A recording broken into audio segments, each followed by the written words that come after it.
So your number is 6.8, which is amazing. Really? It is like half of what your last A1C was. Really? I'll Yeah. cry. I'll Yeah. cry. I've been working so hard on doing Yeah. it. No, it's Oh. amazing. Like when we, as a trans person, I really see the world around me and see these like negative healthcare experiences that are really pervasive across the landscape. It's not just a primary care issue. It's not just a specialist issue. It's not just a pharmacy issue. It's everywhere.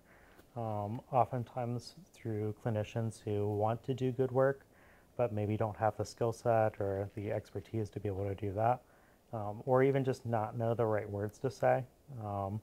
And so I saw that and said, like, okay, I want to make a difference. I know I want to go into healthcare, but where are some of the areas that I might be able to plug in a little bit better, and where do I see myself? And when I was an undergrad, I thought, drugs were really fascinating, like a lot of undergrads do. But I was kind of deciding between, more of like a chemical engineering, chemistry route, or more of a healthcare, like chemistry, pharmacy kind of route. And I saw the healthcare need and thought that maybe I might be able to make a little bit of a difference for this community of patients, especially, but even more broadly too. Pharmacy is a really fascinating field. Pretty well. I mean, other than like if I'm eating something like sugary. It's life changing for me. I had my life changed through hormones, and I want to try to change other people's lives too in a really positive manner. Knowing that I can make a difference and trying to make the difference that I can as a clinician, as a trans person, as just a professional in general.